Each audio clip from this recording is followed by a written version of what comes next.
nonsense which is talked about being able to have virtual borders.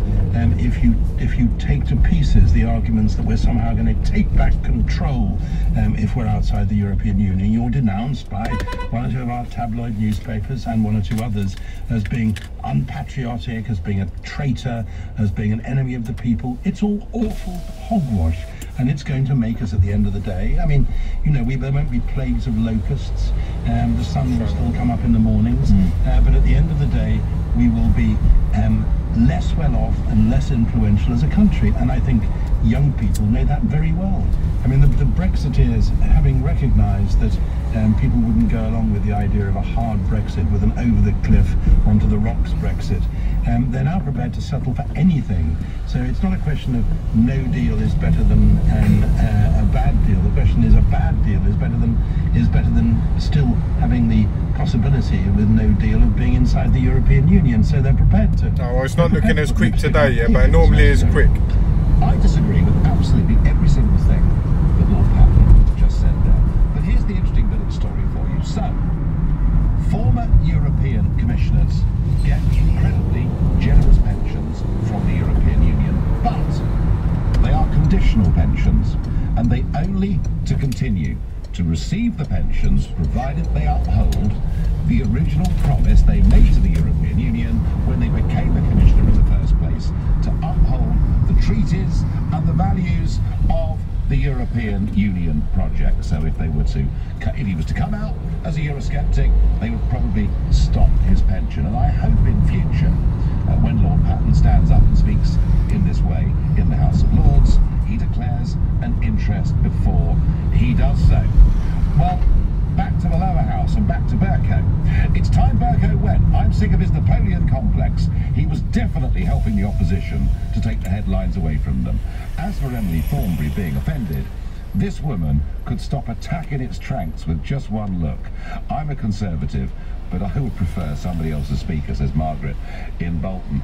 Yeah, look, Emily Thornberry can look after herself, of that there is absolutely no doubt at all, but the Speaker deemed that it was sexist. What does Robin from Whitehaven in Cumbria make of today's exchanges? Good evening. Hello, Nigel. I think you're wrong on the account of Donald Trump and also on the account of Boris Johnson. All right, well, we're not debating Donald Trump tonight directly. You mentioned that Bercow was wrong to voice his opinion. Oh, totally. No, well, if there's an invite issue, John Bercow, the two speakers of the House supposedly have to have the name on it, and he doesn't want his name on it. He has every right to say he doesn't want it. Because of policy, Robin. Well, it doesn't matter about this policy. What if he's known not to be on it, he has every right to say his name shouldn't be on it. You would like to know something that you completely disagree with, Nigel. No one would.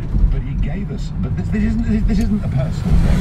He was very explicit there in saying that he disagreed with Trump's immigration policy, upon which he was elected and which, by the way, Obama started before him.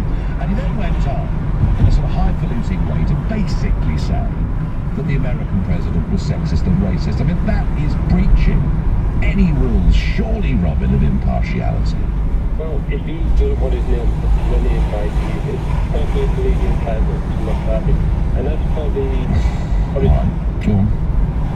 the Boris Johnson with Emily Thornberry, we've had a lot of media coverage of women empowerment and the 100 years since the vote. So I think the way that John Bercow dealt with it was absolutely bang on the money, perfect. He slapped Boris down for what Boris's remarks were, which I don't know whether they were intended to be offensive or disrespectful, but I thought John Bercow dealt with it perfectly, and that would be an example and a warning to anyone else who wants to behave in that manner. Yeah, I mean, let's get humour out of the Commons completely, Robin, shall we? Well, it depends on humour. You've got to, I think Boris overstepped the mark, personally, I really do.